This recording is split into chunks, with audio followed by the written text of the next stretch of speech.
Good afternoon, everyone. I'm Neil Love from Research to Practice, and welcome to Year in Review.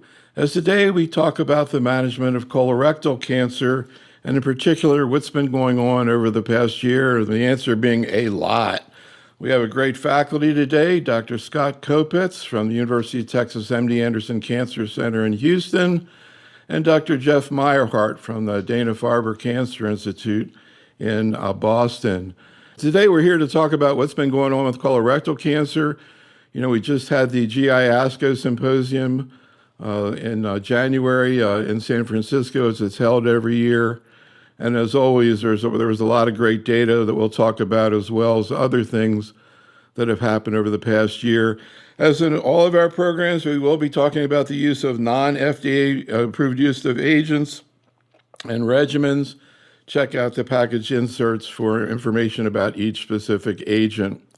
So as we do with all of our year in review programs, I met individually, both with Jeff and Scott in the last week, to record a presentation, about a 25-minute presentation, going through in detail many important papers and presentations from the past year. We really view this, we know a lot of people end up listening or watching to this on the replay, but the best way is really to go back and look at these two presentations to get the details.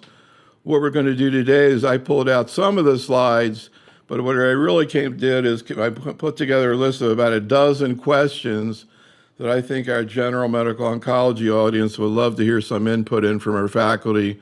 So we're not going to focus that much on all the details. That's in the presentations. But as you can see, both of our faculty covered quite a few papers in depth, really valuable presentations for you to check out. And we're going to pick out on some of the themes that came out and really themes over the past year. Here's where we're heading today. We have three major issues we want to get into. First is first-line treatment of metastatic BRAF mutant disease, the so-called breakwater study that was just presented at the GI ASCO meeting after it had actually been approved by the FDA. Kind of interesting there. But then we're going to get into the issue of cell-free DNA and MRD assays in colorectal cancer, particularly in the local setting, but even in the metastatic setting. And then we'll get into a topic that kind of crept up on us, I think, in the last couple of years and now has exploded. It's starting out with a study from Memorial looking at MSI-high rectal cancer, where they saw 100% path CRs, and now the idea of immunotherapy in patients with localized, not just rectal cancer, but also colon cancer. And we'll also get into new data on metastatic MSI-high disease. And then we'll finish out with a few other topics that came out over the past year of interest.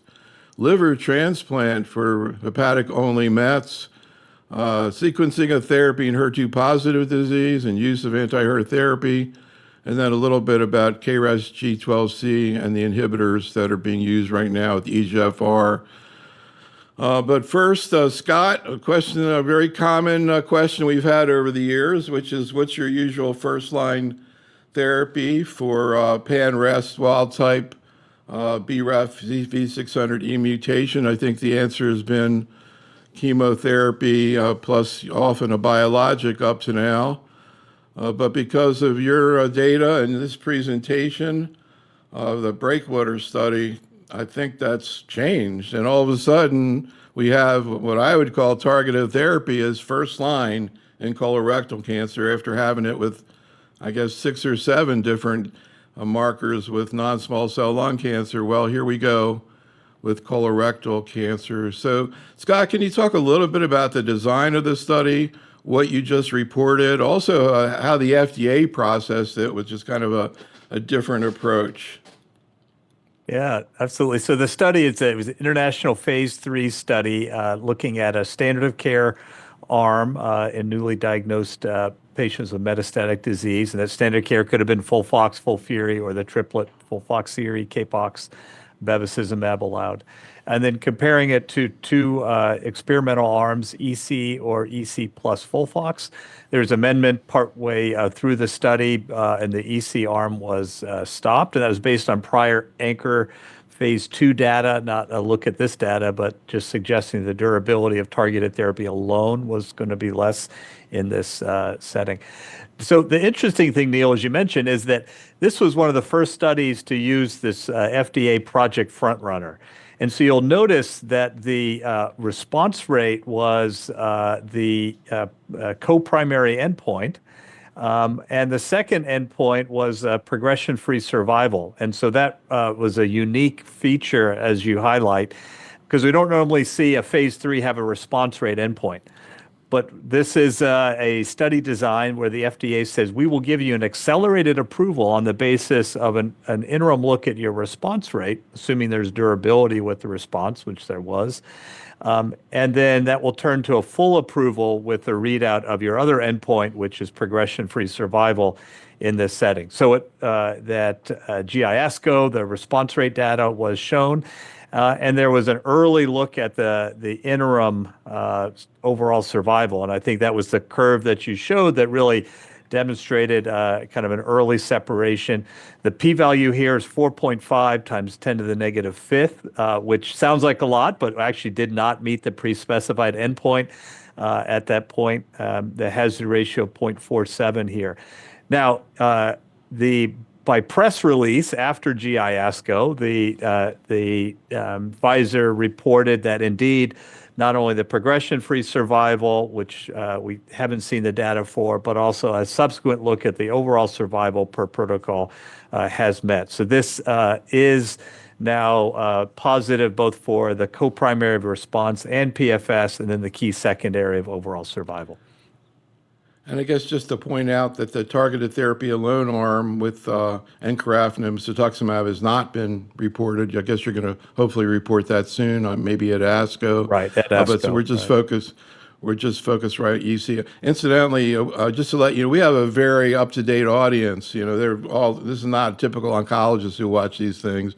And we polled the audience about what their first-line therapy BRAF is. Already, 46% of our audience says FOLFOX. Encorafenib, cetuximab, so I imagine that's going to go up, but I'm amazed that anybody even heard about this. Jeff, what's your first, kind of simple question, is that your current first-line therapy? Yeah, I mean, I think that the data are compelling. I think the other part of this study that we'll learn about is combining EC with FOLFIRI, so depending on the backbone you sort of prefer, and to understand if we have similar, one would expect the data would look similar by adding a BRAF inhibition to FOLFIRI, but I think that'll also open up other options, particularly for those who favor FOLFIRI, for patients who have underlying neuropathy and other those issues. But yeah, I think this is compelling that if you know that data, to start the patient on EC FOLFOX. So Jeff, I know you're a FOLFIRI type person. What are you going to do if you start somebody on FOLFIRI Bev and then you find out they're BRAF positive?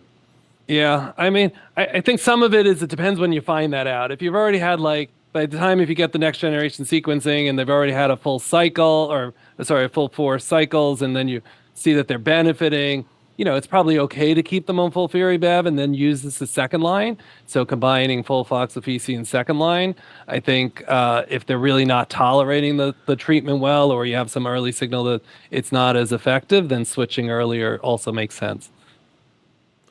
So, Scott, one final question about this. I think most people are familiar with the tolerability issues of giving chemo with EGFR antibody. How much more additional toxicity do you get when you add in encorafenib, and any unusual toxicities that you see? Yeah, so skin tox tends not to be quite as severe as when you're using cetuximab and chemo or cetuximab alone. This kind of interesting interaction between BRAF and EGFR that tends to mitigate some of that skin tox. So what you do see are some arthralgias that are class effects, and then some anemia that's probably a little greater than you would see with the chemo alone, but really nothing unique with the combination that you don't see with individual components. So this is Scott's conclusion from his talk about these data. This is now a new standard of care.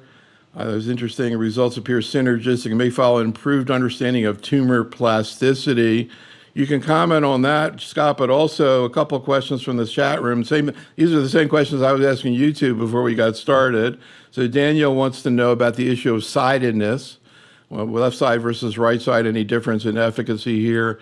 And AWOL wants to know, what about FOLFOXIRI? Right. So yeah, both great questions there.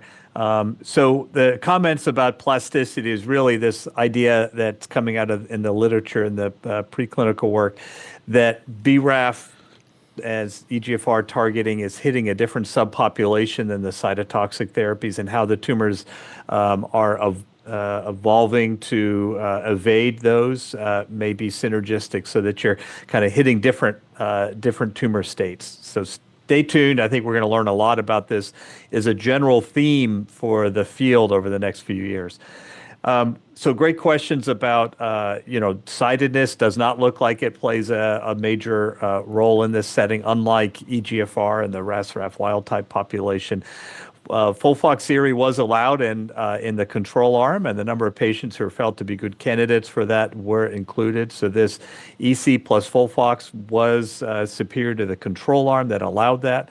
Obviously, we don't have a head-to-head there, but I think the magnitude of the benefit certainly exceeds that we would have expected with a FOLFOXIRI population. So I want to go on now and talk a little bit about MRD and cell-free DNA in colorectal cancer. Of course, we talked a lot about this, and Jeff goes through. I will show some of the slides that Jeff went through, particularly some of the new data sets. But also, I want to take a step back and just get your take on where this fits into clinical practice today. So I want to start out with you, Scott. And maybe you can just sort of summarize, kind of without getting into all the detail, but globally, what we've learned about the issue of cell-free DNA in the adjuvant setting, and particularly what the implications are. You've done your Intercept study there, or you're doing it at MD Anderson looking at this, the implications of a positive MRD assay in particular, the false negative rate with the MRD being that way, and particularly, I want to drill down to a very important clinical question, which is, what do you say to a general medical oncologist in community-based practice who says, well, this data looks so great, but then I go to the NCCN guidelines and the up-to-date, and they're not necessarily really endorsing it to make treatment decisions. So you're in a different situation, as is often the case in a tertiary center, Scott. But if you were a general medical oncologist in community-based settings, would you be ordering it in the adjuvant setting, stage 2 or stage 3? If you wouldn't be ordering it and somebody else ordered it, would you look at it and even consider it? Yeah, great questions. So I think the field has really coalesced on the idea that this is an incredibly strong prognostic biomarker, probably a stronger prognostic biomarker than any other factors. And to put a point on that, the risk of being a stage 2 patient, ctDNA positive, exceeds that of being a ctDNA negative patient after a resection of a liver met, right? So just think about that for a moment. Like, that's striking to be able to say that it supersedes stage all the way to resected stage 4. So the question, of course, is how do you use that? And that gets into the predictive. And that's really where we just don't have the data yet. We're accumulating it in randomized studies. Right now, I'm absolutely using this as a high-risk feature in stage 2 patients. So if you have and I order ctDNA test routinely, postoperatively in these patients, if you are ctDNA positive for stage 2, I'm a strong believer that you need adjuvant therapy. Now, the question gets a little trickier in stage 3. Do you do less adjuvant? Do you adjust it on the basis of that? And we just don't have that data yet. And so I would agree with the guidelines that it's not ready for being used for treatment de-escalation strategies in stage 3. And then the question is, what do you do with that data afterwards during surveillance? And here, I think it's a real opportunity to roll in clinical trials, and there's a number of those out there, but we don't yet know how to guide that. So, Jeff, again, what's your take on this from a practical perspective in clinical practice? And, I think about PSA and prostate cancer, and, in the past, People would have PSA recurrences and they would never clinically recur. But when you have somebody who has a positive MRD in colorectal cancer, what's the likelihood that they're going to be diagnosed with clinical metastatic disease in the near future? And do you think, in spite of the guidelines, that it makes sense to think about this when you're making treatment decisions? Yeah, so I mean, I would agree with really nearly everything Scott said. It is an extremely powerful tool. We haven't even gone into the issue of there's many different platforms to use. There's informed and non-informed, but taking that all aside, really all of them show that it is highly prognostic. The real question that still remains is how does it inform treatment decision? We think it should, right? It makes sense that if you're positive, you're going to do worse, and maybe that in a setting where you might have not considered adjuvant therapy, like in a stage 2 setting, that's a place to do. But what we really don't know is that really going to change the outcome, and we know some people become negative, and those who stay negative do better, and those who become negative and then become positive do worse, and those who stay positive also do worse. So we know all that, but how much does it really impact the natural history of someone's disease, where we have, decades of randomized data using clinical factors to do that. So I think we'll get there. I think, as Scott also said, in someone who you would have maybe given just FOLFOX, but they're positive, is there something we can add to that? Does FOLFIRINOX help? Does adding a targeted therapy? All those type of issues. And I think that's where there's a lot of testing going on. It would really encourage, if there's a clinical trial that's available to a patient in their area, to really encourage enrollment so we can get those trials done to understand. The Circulate's one of them, the NCCN trial, and then there's a variety of other trials looking at particular targeted therapies. So Scott, Dr. Kumar from the Florida Cancer Specialist is one of our leading chat room case presenters. Has a case that in the chat room that starts out 91-year-old. Well, I always like cases that start that way, particularly because 91-year-old with good performance status, stage 3, 2 positive nodes. What do you think about ctDNA in a patient like this? Decide whether to chemo or not, or maybe just to give capecitabine? Right. Yeah. These are the real stress test ones, in those patients you would. I mean, I think, so ctDNA will allow you to, understand what that natural history will be, right? And I think, to Jeff's point, we don't know definitively that we can push patients off of that natural history curve yet with changes in intervention. But can it be a useful thing to sit down with that patient and say, here is what we would expect, and really help with that informed decision? So, yeah, I think it can play a role in these selected situations, and this is where, unfortunately, we have to make the decisions with the best tools available in front of us, even if the data is not always there. So, I think it is worth considering.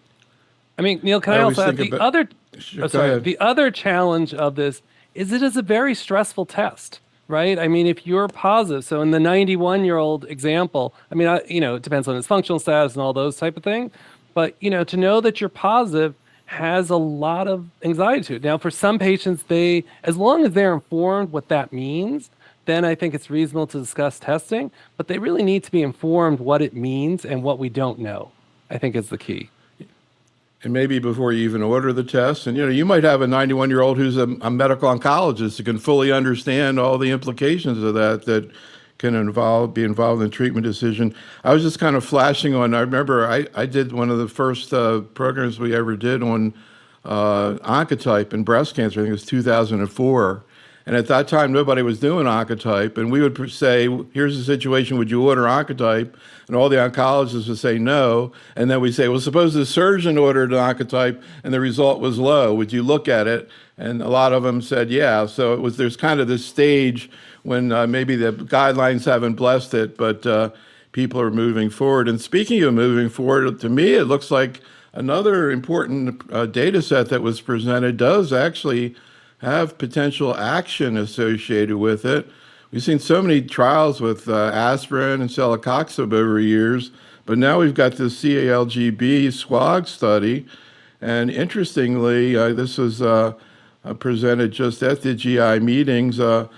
Maybe Scott, can you talk about what they saw there, particularly in terms of the difference in patients who were ctDNA positive and negative in terms of the impact of celecoxib use?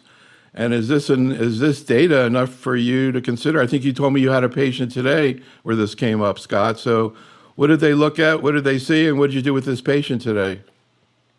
Yeah, no, it's a great study, and I think and kudos to the real kind of cooperative group infrastructure and Jeff and team to really kind of think through how we can best reevaluate some of these. So, just to set the stage here for this is a really nice study that randomized to look at celecoxib use in an all-comer and kind of an unplanned secondary look at ctDNA, which when the study was designed, maybe it was on Jeff's radar, it wasn't on my radar. So, so this is something we were thinking about, and makes sense to do after the fact. And really looking at the fact that these are patients who are positive and were randomized to get celecoxib, appeared to have a significantly different, improved hazard ratio of 0.55. So that 3-year survival went from 22% to 41%.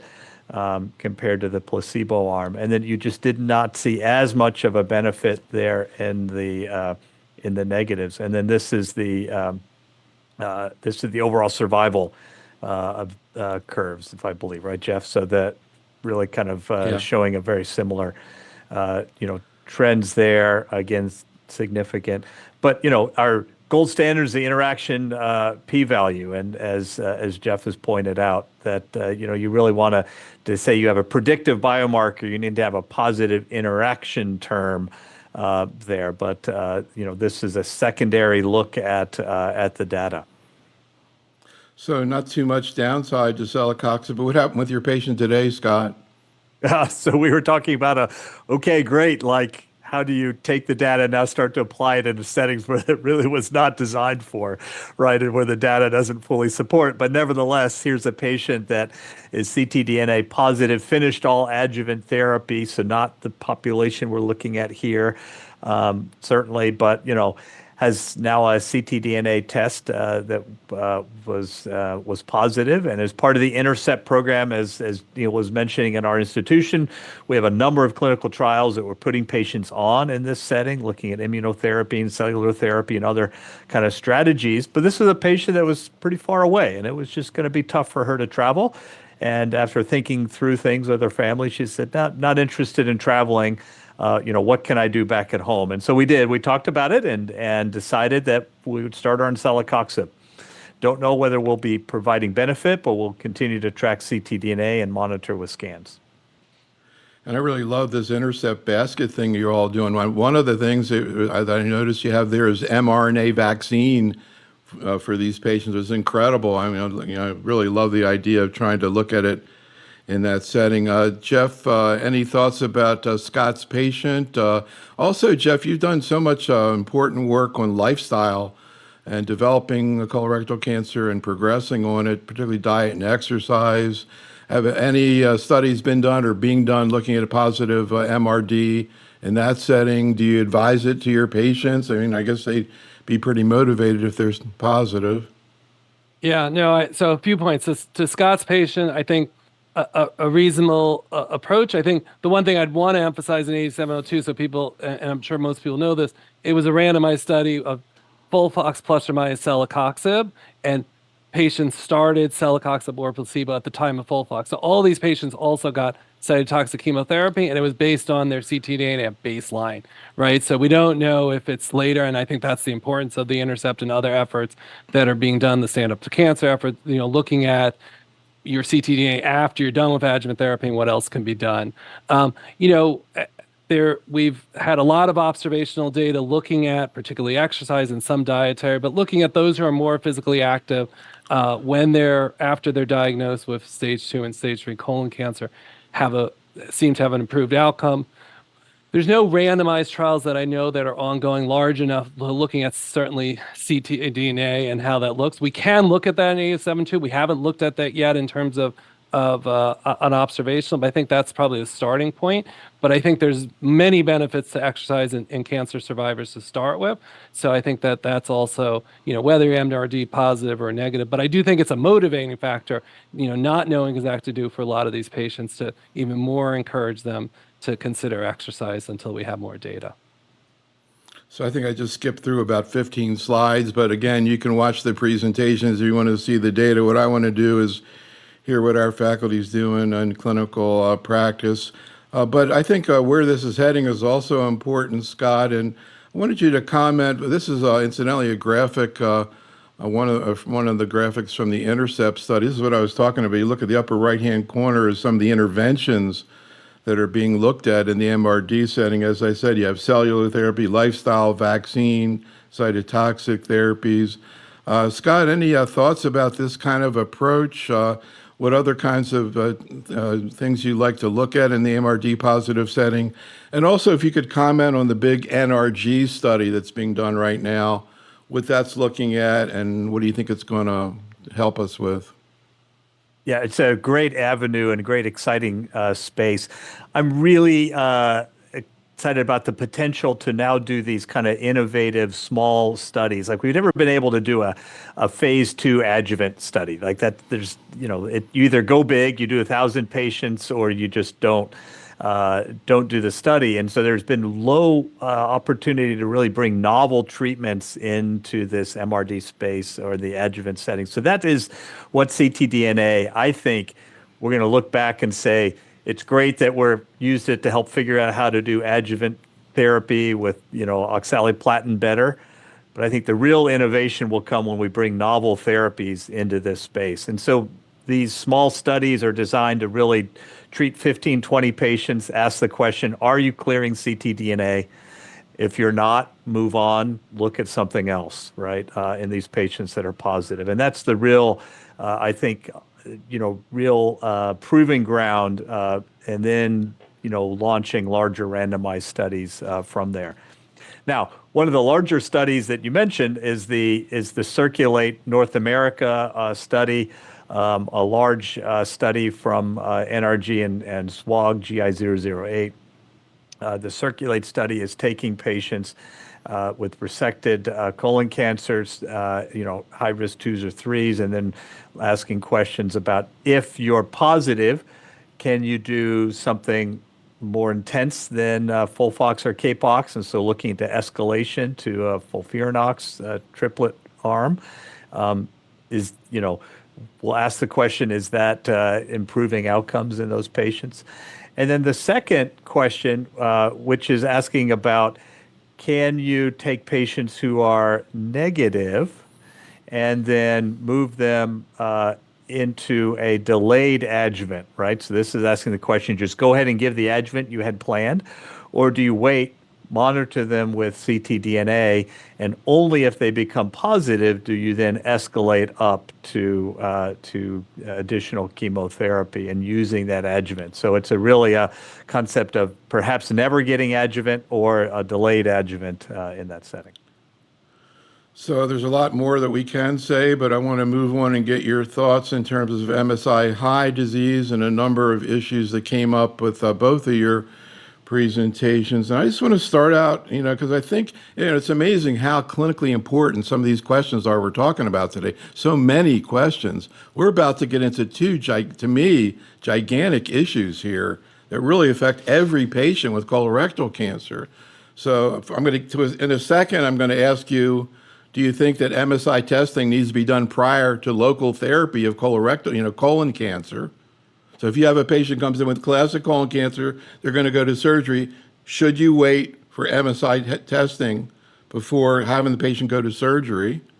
And if we're not doing that now, do you think we're going to be doing that in the near future?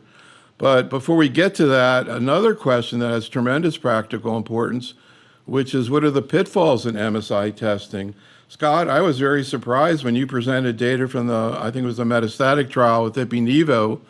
I think it was like 16% of patients were called MSI high on the outside, but were found to be not MSI high, in fact.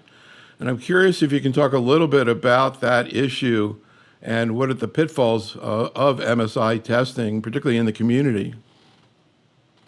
Yeah, I think, it is such an important biomarker, and I think it's one that absolutely trying to test as many patients as you can. Certainly, metastatic disease is really compelling, but there are a few percent of patients that get have a test that just is not performing well. So remember, when you're dealing with a test that is population that's only 2 to 3% of the population, and your test is maybe failing 1% of the time, that means, like, in that scenario, you have a half or a third of patients that the test is positive that are actually false positives, right? It's not that bad for MSI high, but that 16% of the MSI high represents a few patients that kind of slipped in due to the test not working. A lot of those are IHC failures that sometimes you'll see loss of things like PMS2 by itself. That is really more of a fact that some of those antibodies don't perform well, or that there was just some technical issues. So there have been some discussions about should we be doing orthogonal testing at IHC as a screen plus something else to verify. And that's, there's been some discussion in Europe, especially about trying to push that. So I think just have a little bit of back of your head, always thinking when you see an MSI high, could it be a false negative or false positive? Yeah. And Jeff, I've heard a number of cases over the last few years. Some oncologists in practice present cases of patients with MSI high metastatic disease who don't respond to immunotherapy, and they're like, why didn't they respond? And I wonder if some of them maybe actually had false negatives. But let's move on to this other question that's really a gigantic one, which is the use of immunotherapy prior to surgery or even instead of surgery. So, Jeff, maybe, you went through a lot of the trials, including the Memorial trial. We'll show some of those slides, but maybe you can capsulize what we know right now in your own mind, Jeff, about the impact of immunotherapy with localized MSI high rectal cancer, but also, and in particular, with colon cancer. Yeah, I'll start with rectal cancer because I think rectal, to me, may be the easier one, because the data from Memorial, is truly impressive, right? The patients who have locally advanced rectal cancer get dostarlimab for up to 6 months, and the response rate is 100%. The clinical complete response rate is 100%. To date, they still haven't reported any patients requiring surgery. So, rectal cancer has gone sort of all over the place in terms of treatments, in terms of you can start with surgery, you can do everything after, you could do chemoradiotherapy before surgery and then chemo, you can do TNT. And so it's a little bit all over the place. And then the whole concept of non-operative management. But this is really a setting where you, instead of thinking like, we'll get rid of two components or one component and keep the other two components of treatment of rectal cancer, you're just giving immunotherapy. And the vast, vast majority, or nearly all so far, have not required surgery. So to me, that's knowing that information for a newly diagnosed local rectal cancer is critical. I think the data is equally impressive for colon cancer. I think the controversy really is can some of those patients not require surgery or have surgery? There is definitely complications after colon surgery. There are patients who have bowel issues for years after surgery, but most of them do pretty well. And the concern is that we're not at the place we know how to follow these patients. So the rectal patients, and probably because we already knew this from non-operative management, how to follow them by endoscopy, by MRIs, and some sequencing of them, cadence of them, and spreading those out over the years. I think that's been harder to understand how that's going to translate to colon cancer. And though the data from the niche trials are again incredibly impressive, though not 100% path a CR rate, only about 70%, which is still remarkable after just 2 treatments. but we still, trying to figure out who really should still have surgery and who shouldn't is really the unknown question. So that's like the surgical, the non-operative management. The second part is maybe these people then don't need chemotherapy. In the Niche 2 trial, nearly none of them, I think it was like 3 total patients, got adjuvant chemo after, and the recurrent, I'm not even sure anyone recurred, or it's 1 or 2 patients total. So it may be a way to prevent chemotherapy, but I think we need a little more data to know that for sure. Yeah, I mean, I guess you could give neoadjuvant IO and still have the patient go to surgery. This is the niche data with a pretty impressive looking waterfall plot and also even MRD effect. Scott, first of all, when you have a patient with rectal cancer and they're MSI high, I assume you are using an IO. Which one? The Memorial study used dostarlimab. Is that what you use? And any reason to think any of the IOs are different in this regard? Or you stick with where the data came from? Yeah, we tend to kind of just stick with what we know and are used to more than where the data came from, just because we're not convinced that there's a ton of difference between the agents. And I think, the NCCN certainly gives some flexibility and we'll get a number of different PD-1s reimbursed. And so in terms of MSI high colon cancer, Scott, can you envision yourself, or have you given neoadjuvant IO in those patients, whether or not you send them to surgery? Yeah, so we are continuing to enroll. We reported out the pembrolizumab experience previously in the neoadjuvant colon, and so we continue to try to kind of use this as a way to try to improve upon the path rate. So right now we're rolling into trials.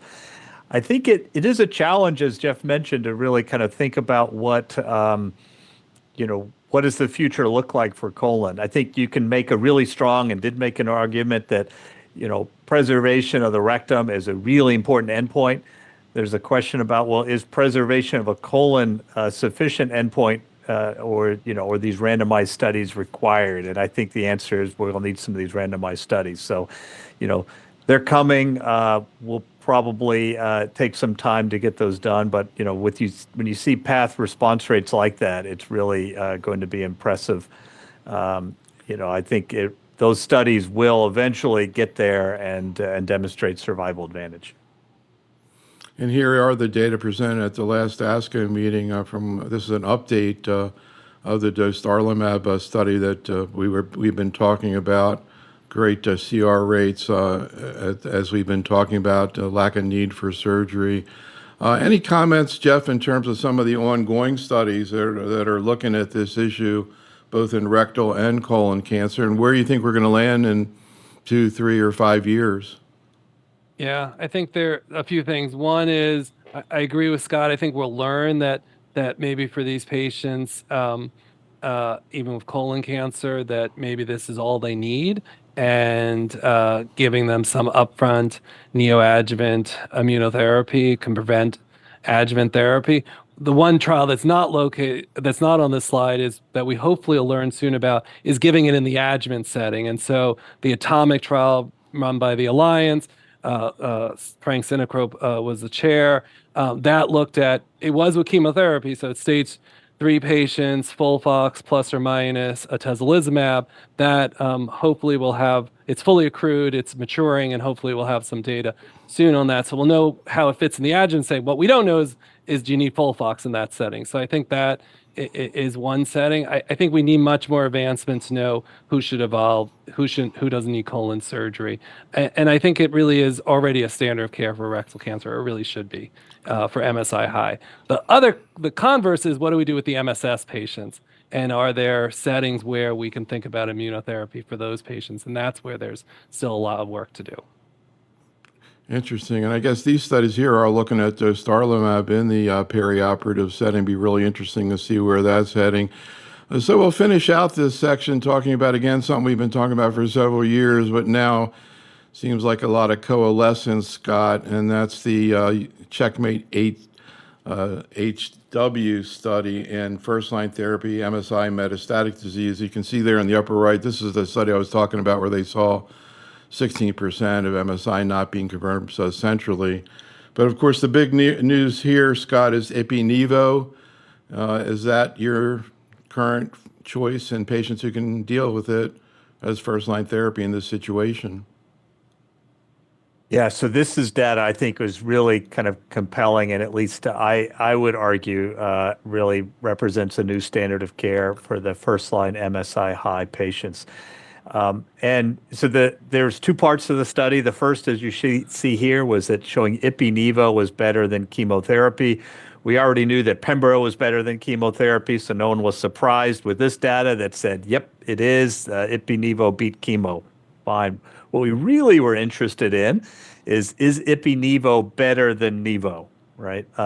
And so that data did come this year, and indeed showed that Ipi/Nivo was superior to Nivo. And there was a lot of uncertainty about whether this would be the case, to be fair, going into this. And I think this is the Ipi/Nivo and chemo comparison, so a home run, but no one was necessarily that surprised with this. And then I think on the next one, looking at the Ipi/Nivo versus Nivo, yes, so this is the one that I think was probably the more eagerly awaited data. And here, I think an impressive hazard ratio, good p-value, and really, I would say, compelling progression-free survival tail there. So there's higher toxicity. So this is Ipi and low dose at low dose, 1 mg per kg, 4 cycles. So it's not that you're doing ipilimumab for 2 years. But it turns out that just those 4 doses really made a meaningful difference. A number of these patients that are on these tails of these curves are actually cures, right? And I don't use that term lightly, but now that we've got really long-term follow-up from this population, these are patients that are off therapy, no evidence of recurrent progressing disease. They may still have scar tissue left on their imaging. Important point for clinical practice. Just because you see scar tissue at 2 years in a patient that is MSI-high treated with this, does not necessarily represent active disease, and most of the time it's not. This tail represents cures of patients, and that's why I really think that Ipi/Nivo is the standard of care now. So, Jeff, do you agree with that general statement? And what will it take to get you to pull back to just single agent IO in terms of, age, comorbidities, also prior autoimmune disease? What do we know about the, use of steroids when you use Ipi in this schedule? How do you think that through? Yeah, so I'll start. I agree. I think this is a standard. I mean, we waited for quite a while. The different checkmate trials of like Nivo and then Nivo Ipi, but they weren't really randomized and they were sequential, and they compared the curves and you didn't really know what to do with them. This is it, right? This shows there's clearly a difference between the two. And I do think for the first line setting, should be the standard of care for Nivo Ipi. There's going to be patients where IO is not appropriate.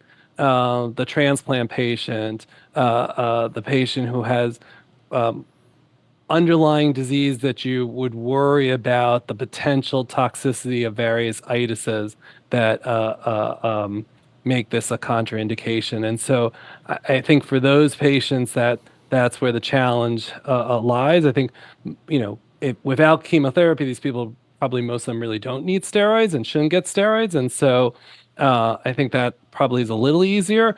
They obviously get steroids if unfortunately they have some complication.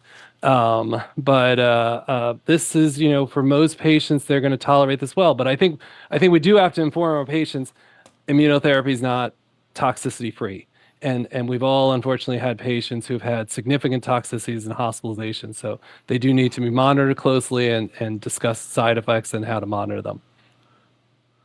So we're going to finish out with some other recent papers of interest, but first, a couple more questions going back to MRD, Scott, that came out in the chat room.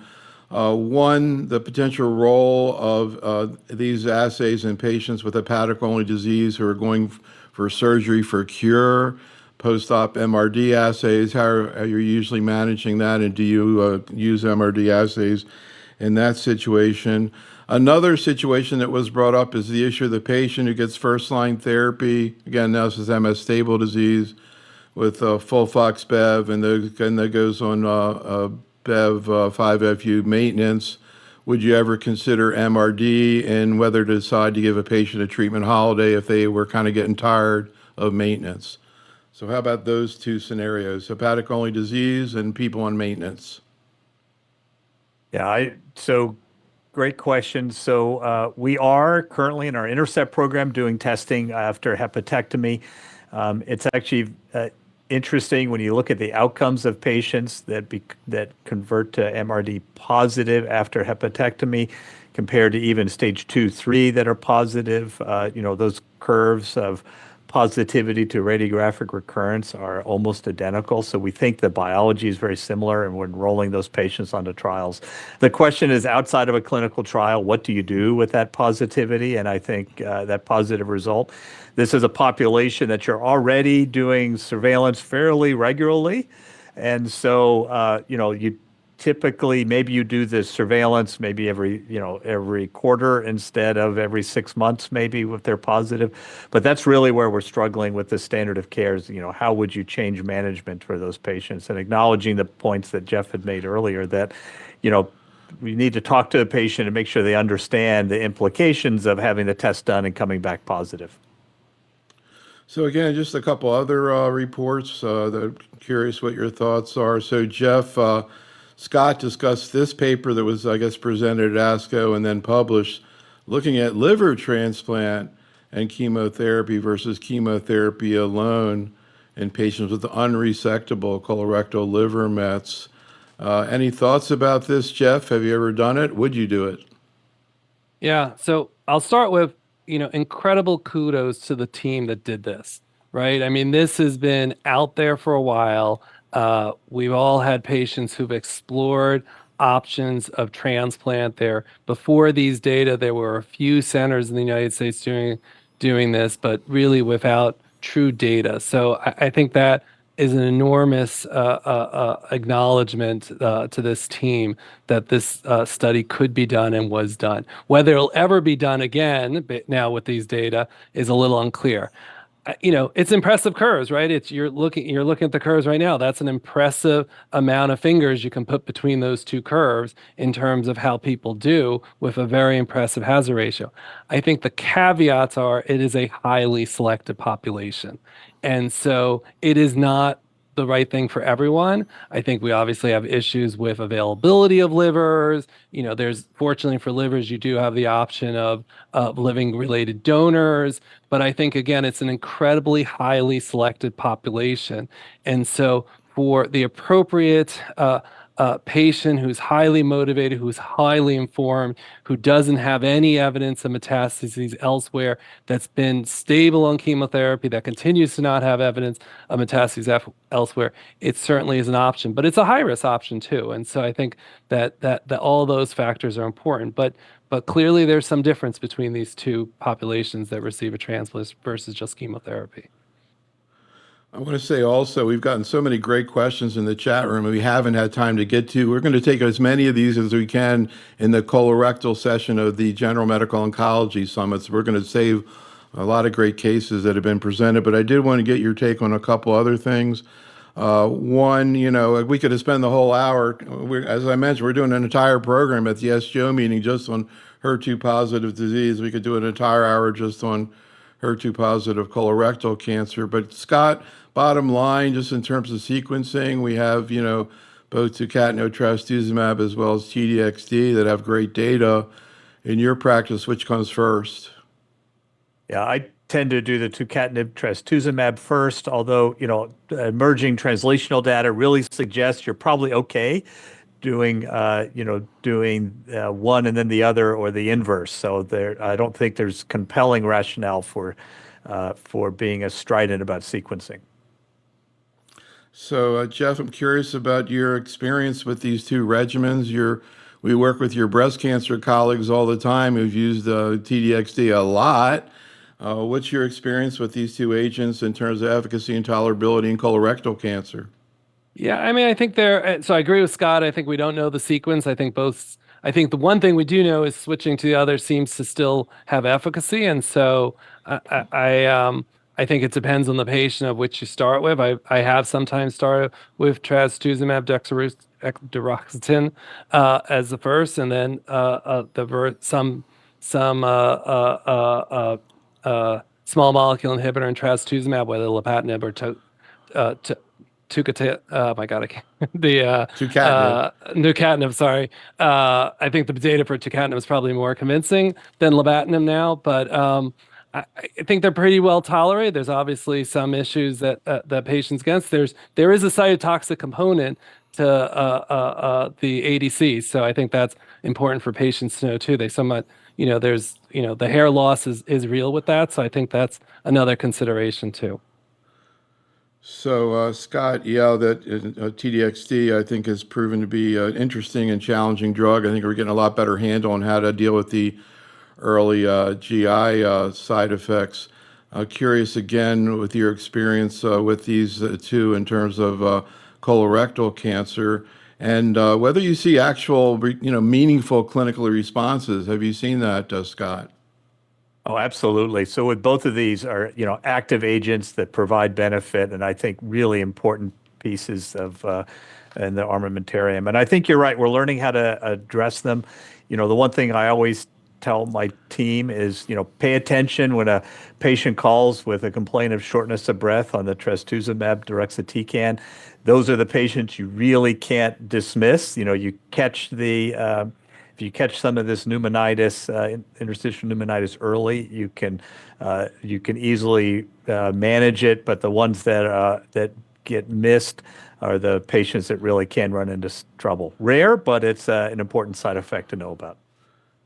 And of course, the breast people are doing imaging of the lungs like every 9 weeks, as often as they can to try to pick it up before it becomes symptomatic. I'm not sure I see as much of aggressively of that outside of breast cancer.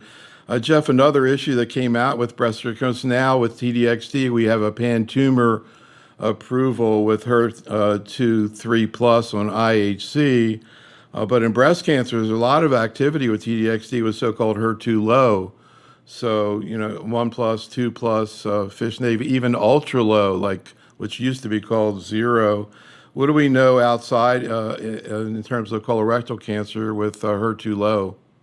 Yeah, I think we don't know yet so much. I don't know if Scott wants to comment too, but I think these are patients we don't know if these are appropriate therapies yet for those patients. Yeah. So, final topic I wanted to get into. Scott, do you want to add anything to that, Scott? No, I was just going to say, completely agree. We don't see activity in the lows yet. Maybe the other important distinction is to remember that if you're RAS mutated, Yeah. don't use tucatinib, trastuzumab, but you can use trastuzumab deruxtecan. Yeah, actually, somebody in the chat room brought that up. So, last question, and I asked this of Scott, but I want to ask this of you, Jeff, because Scott actually presented the data. As always, he went through all the new trials looking at KRAS inhibitors, adagrasib and sotorasib with cetuximab. But what I wanted to know is sort of going beyond what you see in these papers and response rates, et cetera. Scott, Jeff, is your own clinical experience. Do you actually see meaningful responses to these types of regimens? And how does the risk-benefit ratio play out in terms of toxicity? Yeah, so I mean, I think they're active. I think we know that it appears that they're relatively less activity of these agents than compared to in lung cancer, where they're single agent activity, where they just, for the KRAS mutated G12Cs in other cancer types, there's activity, but it also doesn't last a long time. You get patients that have had a response and 4 to 6 months and they've had progression of disease. So I think that's been disappointing. I think as the world of RAS inhibitors has exploded. So beyond G12C, G12X, a bunch of different RAS inhibitors, G12Ds and pan-RAS, and how those will sort of fit in the picture, including for the G12Cs for colorectal cancer, I think is really exciting, next few years to understand how those will fit compared to what we have now. I was interested because I asked Scott, and he said kind of the same thing, that you see responses, but they don't last as long. I mean, I know I'm a simple person, but I think about something like regorafenib and TAS-102, which we talked about so many times over the years, but I really wonder how often people really saw meaningful, responsive, symptom improvement. Here seems like a little bit different. What about on the downside of the equation, Scott? What kind of tolerability issues? Obviously, EGFR antibodies are a challenge in and of themselves. How much does adding these KRAS inhibitors add to that? So the KRAS G12C inhibitors, just amazing, beautiful biology, right? They, covalent binding to the cysteine residue, the C in the G12C. So you get a lot of specificity. Like these are really good on target. And as a result, you don't see a ton of side effect profiles with them, some, non-specific things. So really the side effect, the quality of life is driven by the cetuximab, and it's really no better, no worse than what we see with the cetuximab when given in other settings here. It's going to be different for the other inhibitors coming, I suspect, as Jeff alluded to before, the idea that the landscape of pan-RAS inhibitors is coming, and I think there the specificity is not quite as great as it is for these G12C inhibitors, and there we're going to see more toxicities creeping in. Jeff, why has it been so difficult to find clinically effective agents that target these RAS pathways? And do you see that changing in the future with new strategies?